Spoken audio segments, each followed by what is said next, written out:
I'm joined by a bunch of amazing women here. Emily Green, who I don't think can join us today. Sarah Faye, we have Gabby, Holly, Rana, Jenny, Lily, Kiki. So I think some of them are on. And we've been doing, in the COVID environment, we've been doing some virtual events, and then there'll be more coming up in the coming weeks. And so we're always looking for topics. So this event actually came out of one of our past events. Lynn, who is one of our panelists, came to us and said, hey, have you guys thought about this topic? And so that helped us kick off putting together this panel, and we invited her to join her thoughts on it. And then at the end of this, I'll share some information on a seed boot camp that is coming up for any founders out there. Registration for that's going to open up in August. And so if there are founders who are looking to go through a seed boot camp, it's always national that will be doing that. And Kiki Mills is spearheading that whole initiative. And we'd love to have people from the Boston community register for it. So with that said, I am going to turn it over and ask that our panelists give brief introductions of themselves. Let us know who they are, their company, maybe where you've been hanging out during COVID, and then a brief just synopsis of where you are at with your fundraising and how much you've raised, or if you're still in the process of doing so. So why don't we start off with Max? Awesome. Thanks, Kate, for putting this together, and to the Alraise team. And so excited to be talking about being scrappy in fundraising, because that is literally what I have done, and I will talk through that. So I'm Max. I'm the CEO and co-founder of Caribu. We bring families together in virtual play dates. You can draw, read, and play games together in a video call. And if you think we had an amazing use case before the pandemic, you should see our numbers now. It's pretty insane. And I'm sheltering in place still in Miami because Florida is having some issues. And to answer the question about fundraising, so I just closed a $3 million seed round last September, and it was a combination, no joke, of grants, pitch competition prizes, equity crowdfunding, angels, family offices, corporate, and institutional. So I promise you, if you are looking for funding, there is funding available, and I will tell you all the secret ways to get it. Great, awesome. Layla, do you want to jump in? Yeah, hi guys, I'm Layla Shaikley. I'm a co-founder at Wise Systems. We do autonomous dispatch and routing. My VP marketing is on the screen somewhere, Allison. So what she would tell you is that's fancy speak for us, saying that what we do is we look at how people schedule their routes in the last mile logistics market, and we apply machine learning and historical data to it to make sure that wherever we go, there are no delays. So heavy in the logistics space. We've raised $23 million to date with a $15 million check last month, I think it was. Days are blending into hours at this point. I have no clue. Yes, very recently enough for me to not remember what day it is and be working a lot. And I'm a mother of two, actually, so I'm going to download Caribu as soon as this meeting is over. Need that. And I'm sheltering in place at the moment in Los Angeles. So it's a pleasure to be here. And I've actually had better Zoom events in the last month than I've had real life events in the last year. So I'm super excited to be here. Awesome. Thanks, Layla. Wardah. Hi, so my name is Wardah. I'm the CEO of Overjet. At Overjet, we analyze dental clinical data to determine what treatments are necessary. So we go beyond diagnosis and to actually determine what is the extent of the disease, how the disease relates with your anatomy, as well as other conditions that you might have, to determine what treatments are necessary. And we work with our major clients are insurance companies. We automate their claims processing for them, which is a manual task currently, and which helps them increase the amount they can review and improve their whole process and make it more accurate. And I've been probably in this like 10 square feet area, and you can just find me here. And I think so in Boston and sheltering in place in Boston. Great. And just as background, both Layla and Max have ties to Boston, both through Harvard and MIT. So they, while they are in different areas right now, have close ties to Boston. And then lastly, Lynn, who was the person that brought us this idea for this amazing event. Great. Hi, I'm Lynne Mccauley. I'm a managing director with the Spofford Group. We're an insurance brokerage firm that specializes in placing management liability for financial service companies. And really my purpose on this call is that about a year ago, I started exploring an equity crowdfunding platform for women with a team. And as a result of that, became an expert in the subject of equity crowdfunding. And I'm very passionate and have always been passionate about helping women founders. So thanks for having me. That's great. Well, that's a great, I think, place to kick off, Lynn, is, we want to talk about all different types of funding pathways for women founders here on the call. And so it'd be great for you to talk about a little bit about what is equity crowdfunding, how is it different from traditional crowdfunding that people might be more familiar with, and where it sort of leads. I know you've got some interesting stats too on how women tend to actually be more successful in terms of fundraising on equity crowdfunding platforms. Sure. So equity crowdfunding, as Kate mentioned, it is a little different from Kickstarter or I Fund Women in that you're actually raising equity. There are also other platforms where you can raise debt as well. And basically these platforms got going as a result of the Jobs Act, which was trying to lower the barriers to for private investors and basically to raise capital. So these platforms allow both accredited and non-accredited investors to invest in your company. That's great. And Max, I think that your first check-in actually came from venture or traditional institutional investors, but you then transitioned and most of the capital you brought in your early round came from equity crowdfunding. Is that correct? Sort of. My first check was $2,500 from a pitch competition win, which I was, you don't even know how excited I was.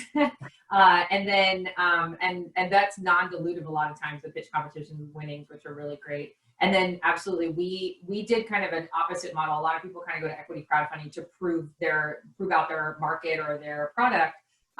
We had done already kind of an institutional round sort of, or more a typical or traditional venture funding first. And then we did equity crowdfunding originally as a bridge. So with fundraising with like kind of VC, it's almost like fall semester and spring semester that you can fundraise. Like investors are not talking to you during the winter, during the holidays, and kind of July and August.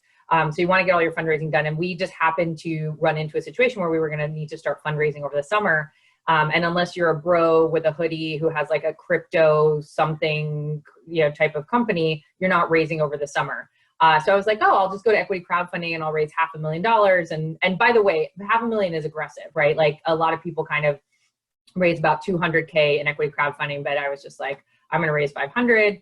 And we ended up raising $1.7 million through equity crowdfunding. And it was super, super successful. I'm somehow the first Latinx founder to raise the full first limit of the $1 million in equity crowdfunding. So there is a lot to do there. And as I was telling Kate, my headline from last year was I raised $1.7 million without getting sexually harassed. So there are a lot of really great benefits to equity crowdfunding, but you also need to make sure that you're protecting yourself with equity crowdfunding. Because there is still kind of a negative connotation to equity crowdfunding. One of the things that investors later on will kind of look at you, depending on when you did it, like, oh, could you not find traditional funding, right? Especially they say that to women and women of color, which is like super offensive. But the second thing is that you want to make sure that you're building out your investment vehicles, like a crowd safe, in a way that protects you in the future. For future investment. So there's a lot that we can talk about. I'm happy to answer any of those questions. Great. So Wardah, when did you first start going out for the round that you just closed? You closed 7.8, is that right, in June? Yeah, so we closed in May, got the term sheet in April. So kind of as soon as it was the week that we started like closing down. So I think we were at the end stages there, but I started end of January, so early Feb. Early Feb, okay. And so that was right before, and did you sort of February to when you got that term sheet, what was that like? How did the pandemic affect your ability to take meetings? Were you able to get some in-person meetings in first, and how did you transition to doing them virtually? Yeah, so for me, I wanted to race from the West Coast. That was a thing, when I was started fundraising. So I basically was flying back and forth, and I was in a plane where somebody freaked out that somebody had COVID, and then we were stuck in the plane for a long time. And this was before things got more serious. So I started seeing, this is getting more real, and I think that sped up the thing of like, okay, let's fundraise quickly. So I did like a few trips back and forth, but stayed there longer in the end to just like, have all the final meetings. And we were lucky to get then 2 term sheets and then quickly close it. But there were others, I would say, who were interested in participating, but the participation was happening during this time. And we, they started getting a little shaky. And what we did was we just said, let's just close with people we know, rather than trying to get more new people in who might be a little, we could less depend on them. So that was our major, at least thought process during this time. Got it. And Layla, I know you weren't directly involved in the actual fundraising, but you played actually a huge role in sort of the internal processes. And it'd be number one to hear just from at the executive level of what the process was, how long it took you guys from the time you first started meeting people, but then talking about internally what that was like. Yeah, that's an awesome question. So while we all would wish fundraising was as easy as Shark Tank, where you take one meeting with a celebrity and they take half of your company for a very nominal sum, we all know it takes a lot longer than that, right? And so our raise was we started raising around December, where we weren't actively raising, but we were kind of getting the story out to investors and such. This ended up being very fortunate timing, because when COVID got serious in February/March and other companies were rushing to the finish line, we had a little bit of a head start. And investors knew that we weren't rushing because we were scared of running out of money mid-pandemic. It was because we had a reasonable, very solid reason to grow. But of course, COVID was scary. It is scary. And we realized that communication was really, really important at the executive level downstream across the entire company, while the CEO and COO were out on the raise. And so we helped support them by regular communication to our employees on what the status is of the raise. And this was to minimize concern of, whoa, like so much of the country is losing their jobs. Are we at risk? Are we going to raise money? Like, these were concerns. They're still concerns, I'm sure, for many people, unfortunately. So we were very diligent about ensuring that on a weekly basis, there was an update, even if the update was there's no update, there's an update. And secondarily, making sure that people understood their work in the narrative of the raise and how their work impacted the raise. So we are raising money for this purpose. Your department, your organization has helped in this way, and this is the story that we're telling, being very visible about that. And furthermore, ensuring that all of our customer accounts were reference ready, because investors would want to call on people. So where were customers? Were they happy? Was there anybody that months in advance we kind of had to patch up some spots with, etc.? So it was a lot of thought into what the process would look like, and that became really critical in ensuring that internally the ship was well run, while 2 very critical people in the organization were raising money, one full-time and the other part-time. That's great. And, question for all of you guys, once the pandemic did hit, did you have to change your strategies at all in terms of how you were reaching out to investors, your thought process? Did the amount you were raising change, time frame that you wanted to close, etc.? Our process stayed status quo. Fortunately, we had a strategy. Was the question to me, or did I miss the name? It's anyone that wants to jump in, but feel free, go for it. I was like, did I miss that? No, go on in. I was like, did I just woman-splain a bunch of women? I'm sorry. No. So, yeah, my answer is, we had a very clear strategy. The pandemic happened to align with our strategy and fortunately didn't derail us. And I think that that's another thing about raising money, is the amount of strategy that goes in before you open your mouth and say, hey, I'm raising money, is magnificent. I see my friend at Caribu nodding. She may want to say a thing or two about it. But I think that, following a strategy instead of being on the defense makes it a lot easier. Yeah, I would agree. I mean, I think what people need to understand is it's a 6-month process. And like you said, it's not necessarily 6 months from like the first time you talk to someone. It's like a 2-month process of really getting your, like you said, your customers in order, right? Like making sure that you have the deck, the right story, the financial projections that get you where you need to be, that you really understand why you're raising the money, why you need it from a strategic investor versus, or why you're going out to equity crowdfunding, right? Like you have to really be able to talk through all of that. For us, we weren't planning to raise until the fall, and then the pandemic happened and we 10x the company overnight. And we said, wow, we really have an opportunity to get more aggressive. We're the first mover in this space. We're the only one out there in the world that's kind of doing what we do in the way that we do it across platforms. And we said, we have a real opportunity to kind of accelerate our growth. We have a captive audience globally. We're in over 200 countries with, you know, books in 8 different languages. I mean, we just were so, we were the definition of luck, right? Preparation meets opportunity. We were ready for this. And so that accelerated. So we weren't actually ready. We didn't take that time to prepare for the fundraise. We just kind of went into it, which I don't recommend that.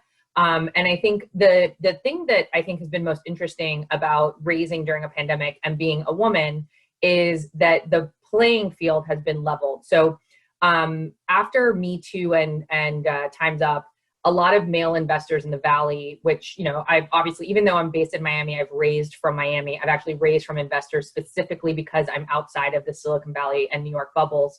I still always had to go to Silicon Valley. And during the Time's Up Me Too movement, a lot of male investors wouldn't meet with me individually, right? It was like, you had to come to the office, you had to meet with people. We couldn't meet outside because it was like, oh, I don't know, like, you know, I don't want there to be like any, you know, perception of impropriety, whatever. Well, the problem is they were still meeting with dudes, right? They were still meeting with guys outside of the office. They were still going for a beer. They were still hanging out at a networking event or something. And they were building trust that way. So I was always at a disadvantage because they wouldn't build that kind of trust. That's what a lot of investors meant when the pandemic hit. Not that they wouldn't invest in a founder through Zoom because they couldn't meet them in person. It was because that's how you build trust in a founder. It's like you go out to a bar, or you drink, or you like hang out on a golf course, like all the dude things. Sorry, I'm like totally messing on dudes. I see Michael here. I love having you here. But stereotypically, right? And what the pandemic did is it finally leveled the playing field. No dude was going to have a leg up on me because he was out doing something with an investor that I didn't have the opportunity to do. So I'm actually really excited about, again, the kind of opportunity for women and people of color to have more access. Also, you know, not everyone can afford to fly out to San Francisco all the time and put yourself up in Airbnbs or stay on people's couches. Like, people have kids. Like, this is just, it's a hard world to try and be fundraising in. And I think the best part of the pandemic is that it's really allowed us all to have more equal access. That's great. So Lynne, going back to, I know, you know, I mentioned it earlier, but you had found when you were doing research on equity crowdfunding that that women tend to have more success there. And, you know, were there any reasonings behind that? And do you think that's changed, or have you talked to founders who are using ECF as a way to raise during this time? The funding is slow. You know, the equity crowdfunding, of course, slowed down initially, but it is starting to pick back up. So, you know, it's been impacted like other areas of fundraising. So I couldn't say whether they've had more success or not, but I do think what Max said is kind of interesting, because one of the reasons that women are more successful on equity crowdfunding platforms is because they get a bigger percentage of the funds being raised. So for example, on Republic, it's like 40% of the funds being raised go to women. And if you compare that to venture capital of less than 3%, that's pretty phenomenal. So that, you know, and maybe some of it is that dynamic, and that you're not meeting with the investors. You're doing it through a platform, and you do have an opportunity to interact with investors, but it's through chats and things like that. You certainly could do calls or meetings if you wanted. I imagine Max could probably talk a little bit more to that, but so that's one interesting factor. And the average age of the investor is a male that's 35 years old. So perhaps that's, you know, younger than the average angel investor. And so you're not getting that, you know, that dynamic where they have a bias against young women investors.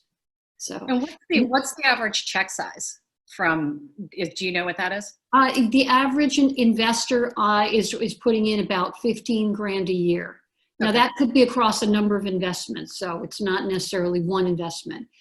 But and that's according to King's Crowd, which is a an industry platform that tracks the platforms and tracks the investments as well. So the other point about women, besides the fact that they raise more money, is they're perceived as more trustworthy. So they are perceived by investors as being more trustworthy. It was one of the research that, points in terms of why they do better on crowdfunding. And then the other one, it was just that they found they were better able to leverage their networks, which I'm sure Max would tell you that a big piece of equity crowdfunding is being able to leverage your network. So. Oh, that's great. Wardah, any questions you think, if there's founders on this call that are thinking about going out, that they should be prepared to answer, that maybe that were different than sort of you've been asked in previous rounds or just in the pandemic environment?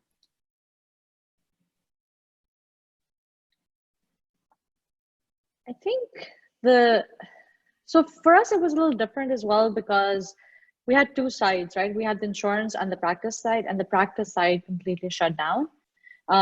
So I think, nobody had ever thought about dental practicing,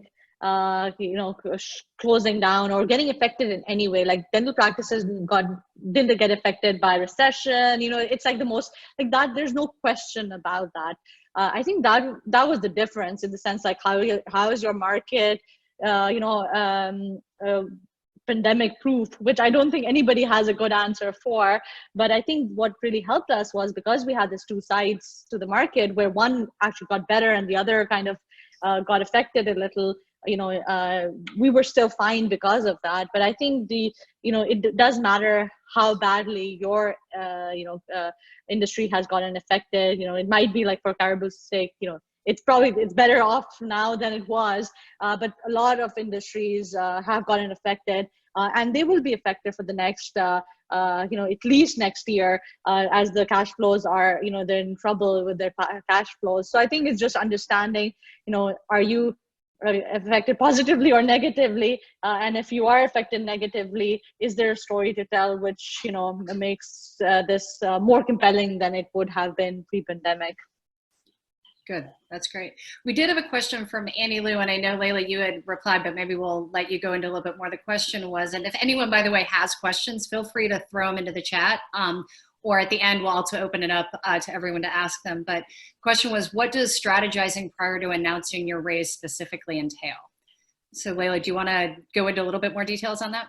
Yeah, it's almost like a job interview, right? When you go into a job interview, you want to go in with 3 or 4 stories that explain why you are whatever it is they're looking for, that show those things in a really smart and strong way. And I think a mistake that first-time founders make is they start the fundraising trail on the defense and not on the offense. So what I mean by being on the offense is, if I am to raise this money, this is what I will achieve. Here are data points to prove that I can get there. This is why my projections of how I can get there are probably accurate. And this is how this will help me right now. The flip side of that too is, which first-time founders may learn the hard way, is you want to ensure that when you're on the trail and it's looking plausible that you might close money, that you're quick to move on it, because hiring takes a long time and suddenly you're on a clock, right? And you have to fulfill all these objectives that you're positive you can do. So being strategic about the how and how you want to present it. Investors talk. I know there are a lot of investors on this line. We love you guys, but y'all talk and we know this. And we want to make sure that the messaging that goes out is clear and concise and gives ourselves credibility as to why we're sure we can do this. And then on the flip side, how you'll actually execute as soon as $15 million hits your bank account.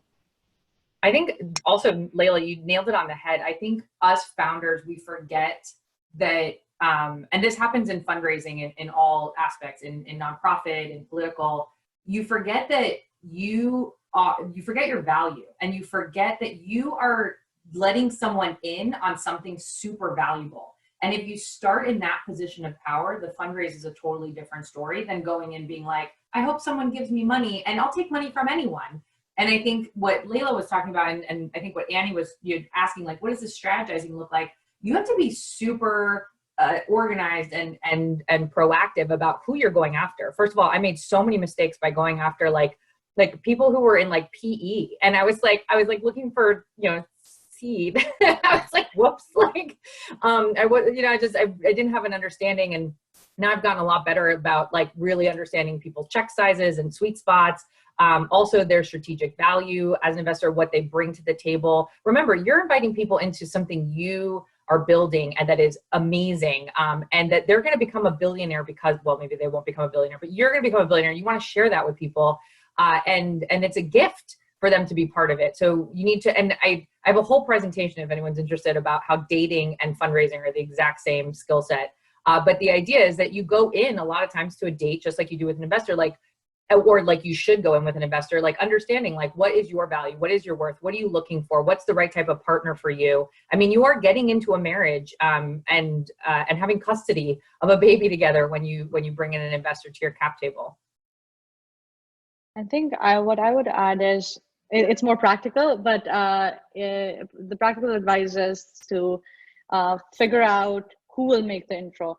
So if you don't already have that list or your network of investors, and for our case that wasn't the true, how, you know, really putting a list together and figuring out who's going to make that intro and how are you going to get to that person, and then starting to fundraise. Because if you have like 4 people that you can get introduced to, it won't go anywhere. So having that you know, list, and having a longer list of, you know, the top tier, the, you know, the tier, or the second tier, 1.5 tier, whatever that might be, and making sure that you get that intro, whether it's through your current investors or even friends who have got an investment from somebody, or it might be from, you know, people that you meet who might know somebody, but whoever that might be. And it gets worse the further apart it is, but at least getting to tell your story to the investor you want to tell your story to.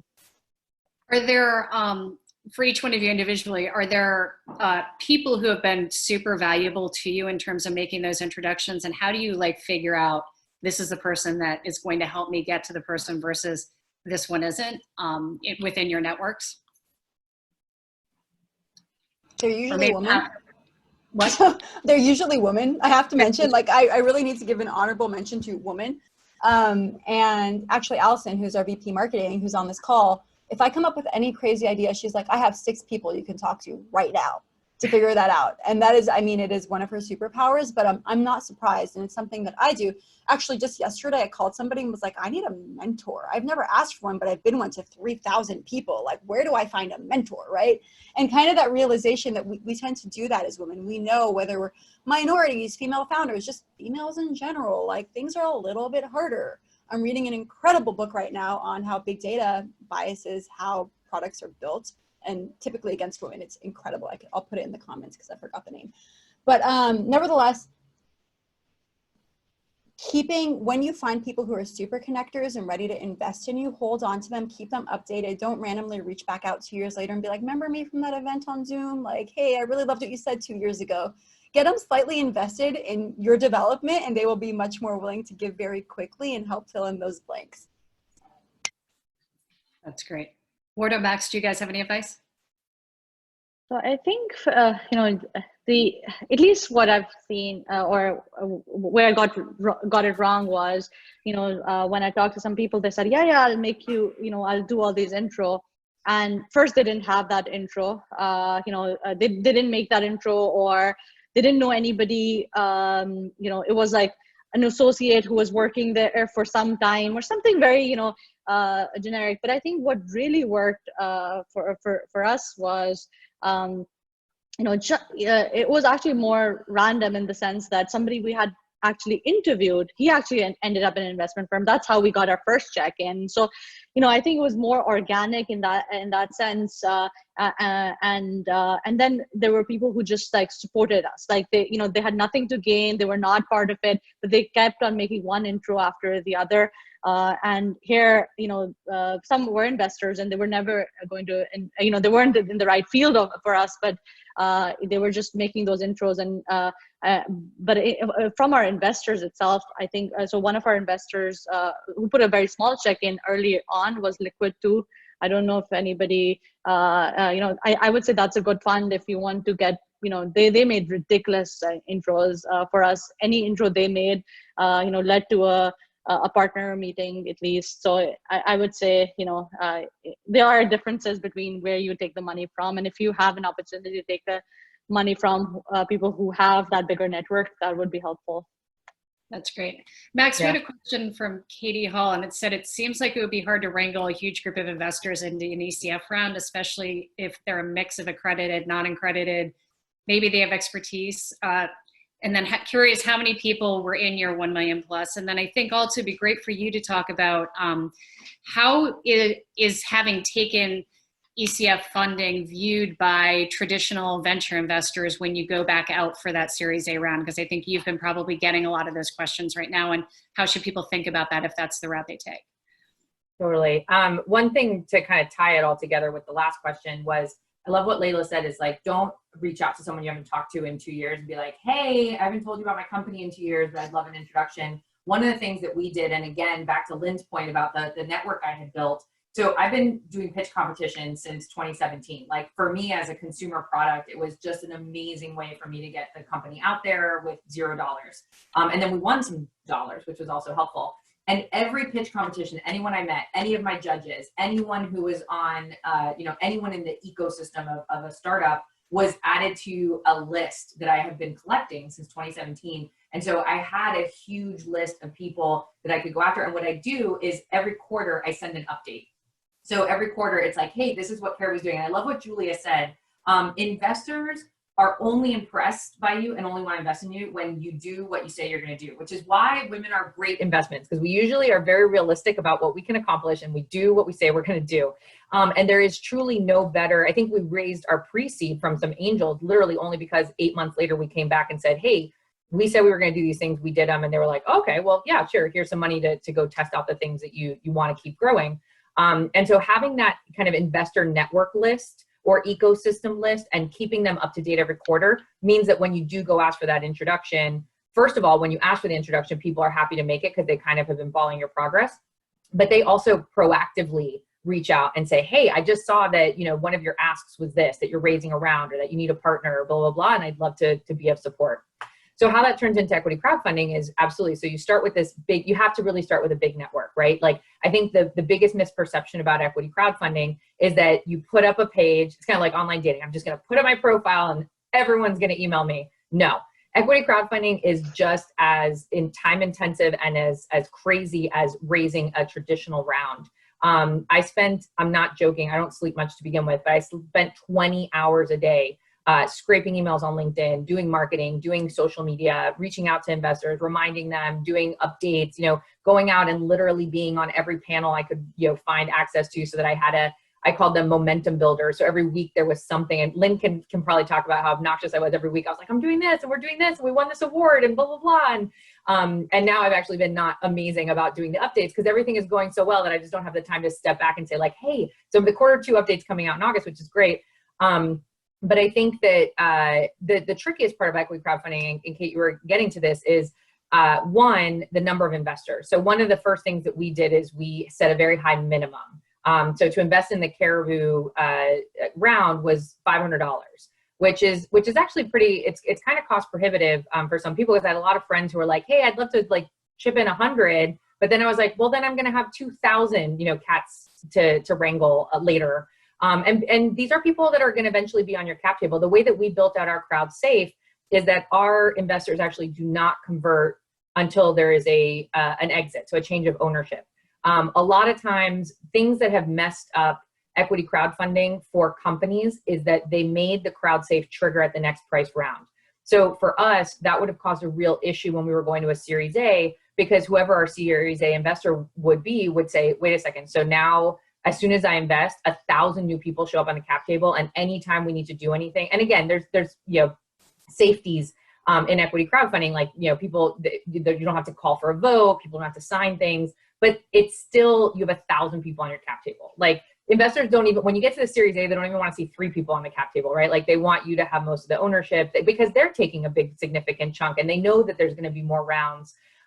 So my suggestion, you just have to think about what's that minimum size. We ended up having about 1,000 people on the cap table. And I think there was a comment about, So the most you can raise from unaccredited investors is 1.07 million. That's all you can do for unaccredited. When we went past that, we opened up a kind of complementary Reg D, which is for accredited investors. And we moved all of our accredited investors who had come in early into this Reg D so we could make more room for unaccredited investors. And that's how we were able to raise 1.7 million. But we actually couldn't take everybody, which was really sad. But I think understanding what equity crowdfunding will look like in the next round is super important. And that's one thing, again, I learned the hard way. Each round, there are ramifications from the last round. But what I've learned from lawyers is you can always fix them, right? You can change ownership, you can move things around, you can sell things. So you can fix it, but trying to make sure that you show up with your best foot forward for the next round and have all those things. Like, I think investors are always impressed when you're like, look, we were forward looking. When I tell an investor that our crowd safe exits at a trigger, they're like so impressed. They're like, how did you already were thinking ahead of that? And again, I think that's what they're looking for. They're looking for a founder who kind of knows where they're going and knows how these things work. And unfortunately, no one teaches us this. So you kind of have to go be on panels like this so you can learn it. That's great.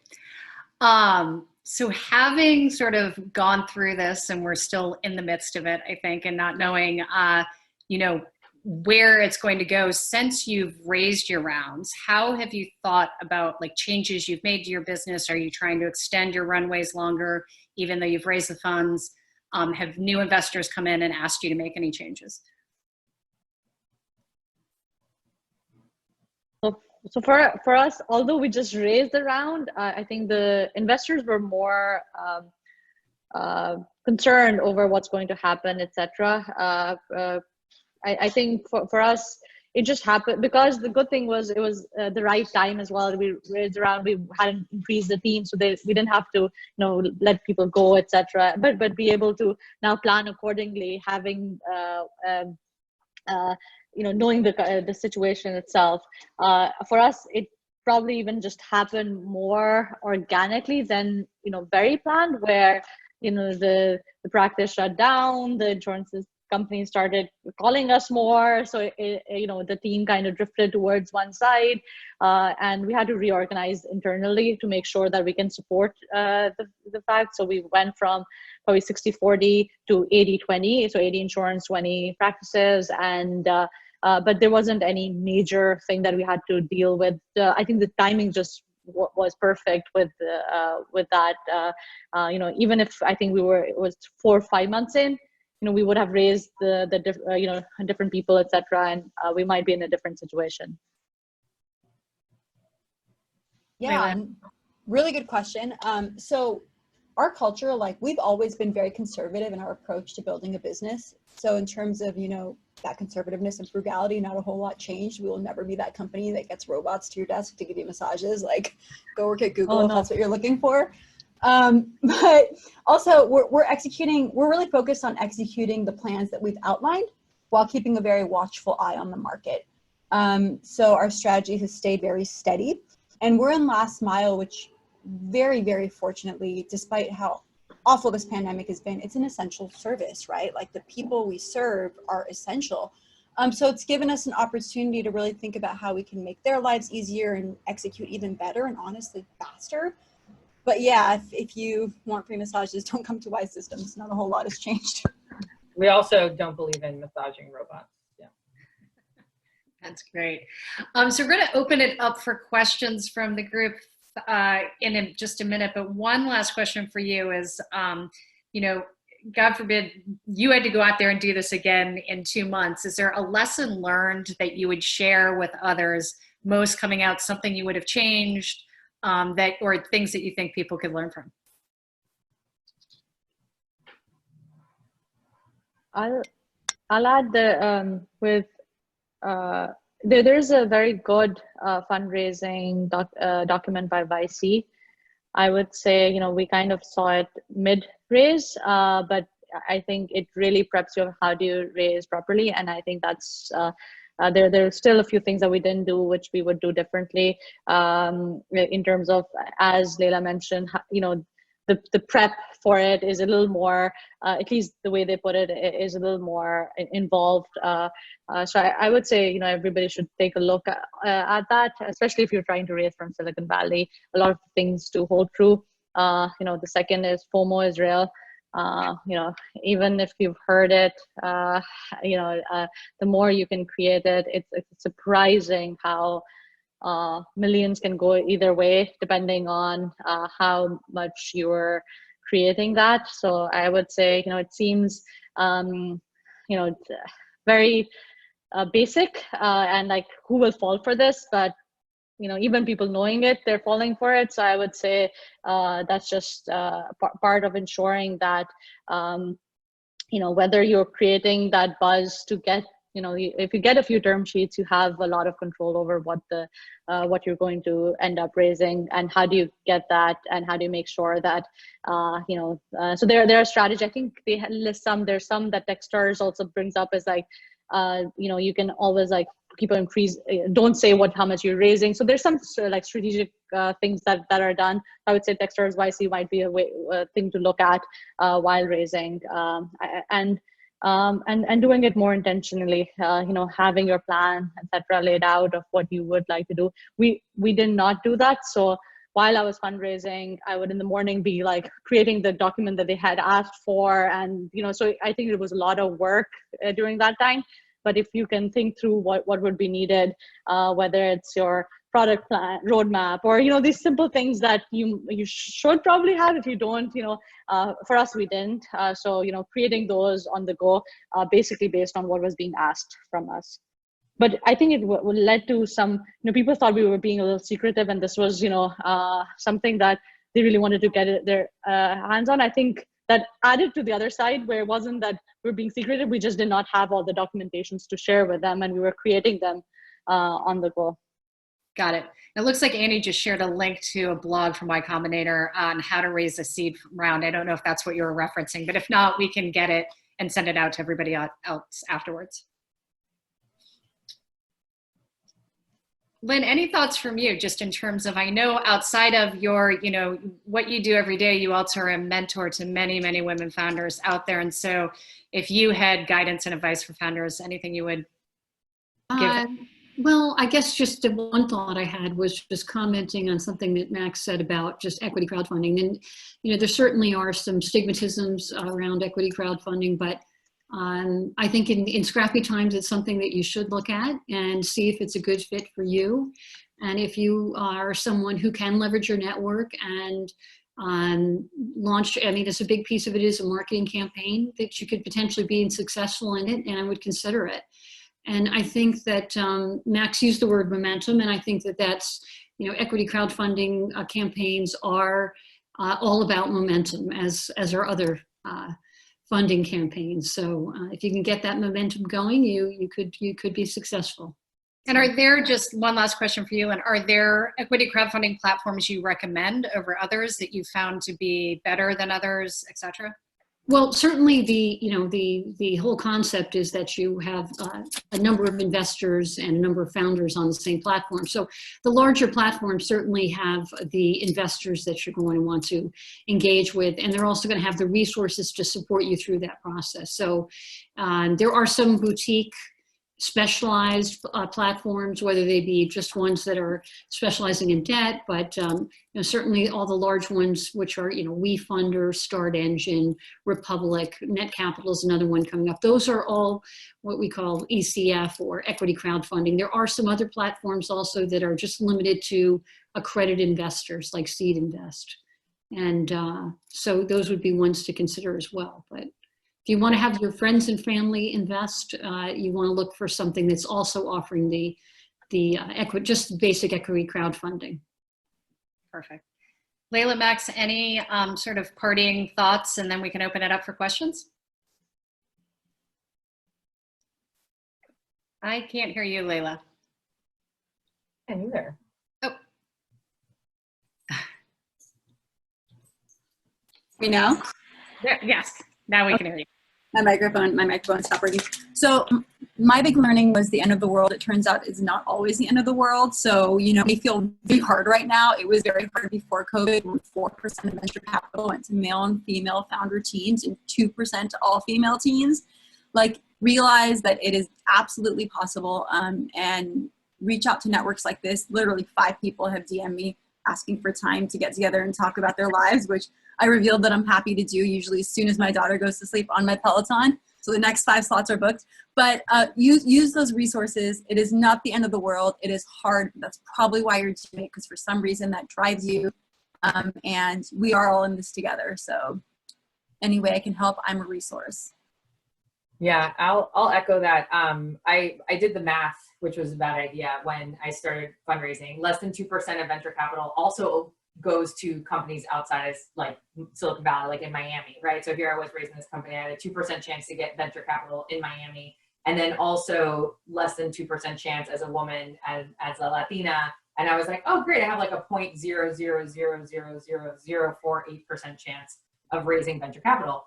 And I think hopefully I've told you about a bunch of different ways that you can do this. But my last point I always want to make when we're talking about fundraising, especially as women of color, is 98% of businesses do not take outside capital in the sense of funding, like venture funding or even any type of institutional funding. And especially with the numbers against women and women of color and founders of color. My advice is always this: if you are not getting investors, but your customers are rabid, right? Your customers are living and dying by your product, keep going. If you are getting a ton of investment and your customers could care less if you live or die, move on to another startup is always so take that with a grain of salt. That's great. And I mean, I love, Layla, what you were saying too, and people should know that always part of what we're doing here in Boston is we really want to have this community. And anybody on this call, I will tell you from Victress, but also from all the other team members, if you're a founder that is looking for funding, we have a group of funders that are we can connect with and make those connections, and we're all committed to doing that. So I think it's use this network, everyone here. And I would 100% agree, being at a fund that is looking at funding consumer companies that are women-led, is that our best deal flow sources come from other women. And there is just a network there. And so it goes, a lot of both ways. And so it's so important to keep those connections up. Jenny, do you want to open it up and see if anyone has questions they want to ask live? Sure. If you want to raise your hand, I could show, make sure that you're unmuted, and share your video as well if you're not being already shared, if you have any questions you want to ask. Or just speak up.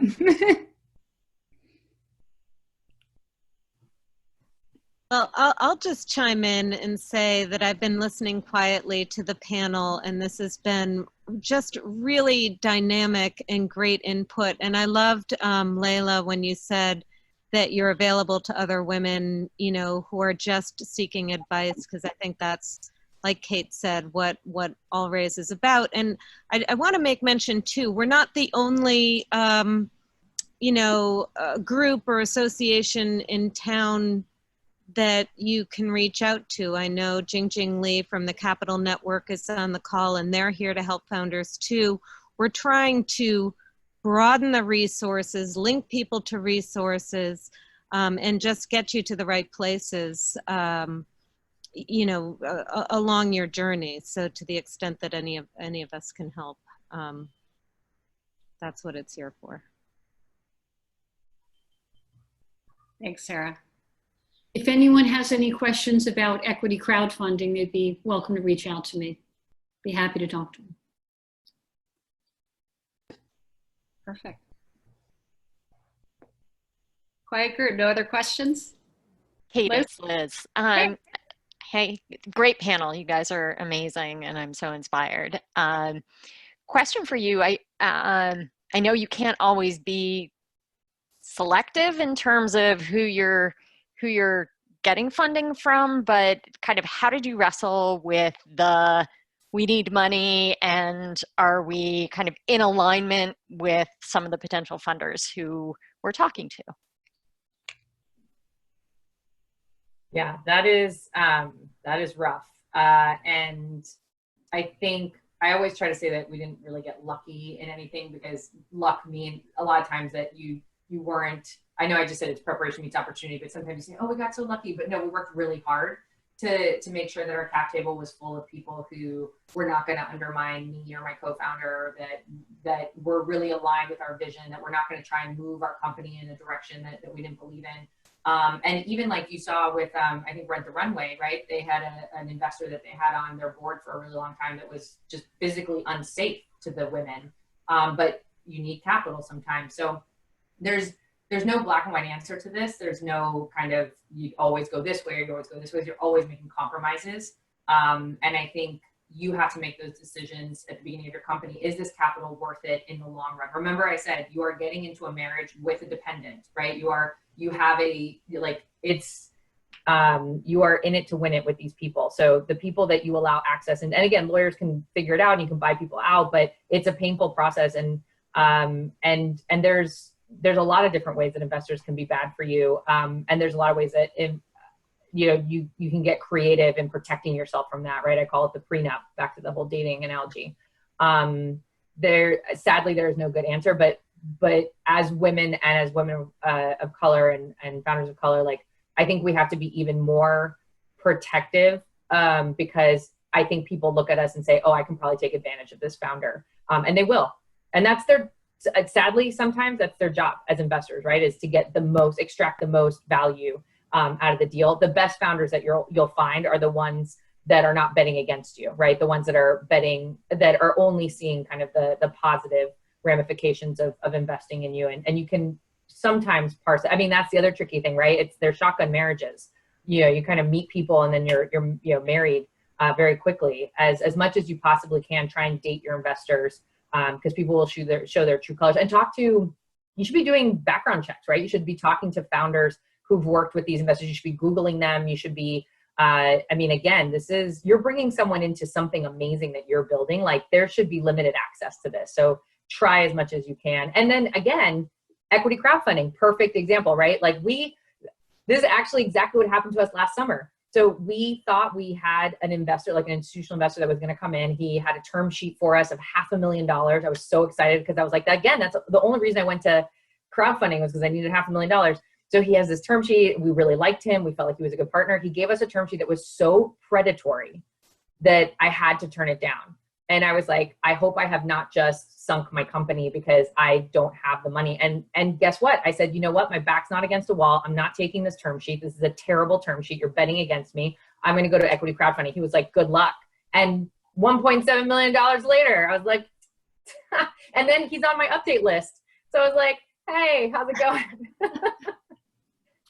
It's such a great point Max brings up, which is, as investors are doing diligence on every founder before they make an investment. And I always tell every founder, you should do just as much diligence on an investor before you take that check, because it's so true. In some ways, it may be easier to divorce a spouse than it is to get an investor off your cap table with some of the terms. And so it is going to that. And so that is an important thing, that you don't let all that power be taken away from you, and make sure that and talking to other founders is one of the best ways, I think, to figure that out. And not just the founders who maybe they show on their websites, is figure out who is everybody they've invested in, and maybe the ones that don't show up on their website are the ones you should be talking to. Any other questions? We've got 1 minute left, so if people want to have. Kate, I just wanted to chime in real quick. So first of all, Kate, thanks for doing a fabulous job moderating the conversation. And to our panelists, thank you so much for jumping in. You were all amazing and we learned so much. I'm involved with the Boston All Raise chapter, and we are very focused on organizing virtual events, as you gather from today's get together. We're completely open to suggestions out of the Boston community. I just put my email address in the chat here. If you have thoughts and ideas for a future event, please send me a note. I'd love to talk to you some more about that. Also, we have fabulous ideas as the Boston team for All Raise on in-person events. So we are still hoping that at some point maybe next year or the year after, who knows, we'll be able to do those. But until that time, it's relatively easy to stand up these virtual events, and we want to do them on a frequent cadence. So we'd love to hear from you if you have ideas. And thank you again for our panelists and moderator today. It was fantastic. Thank you, everyone. Thank you. Thanks, guys. Thank you. Thanks, everyone. Have a good one. Too.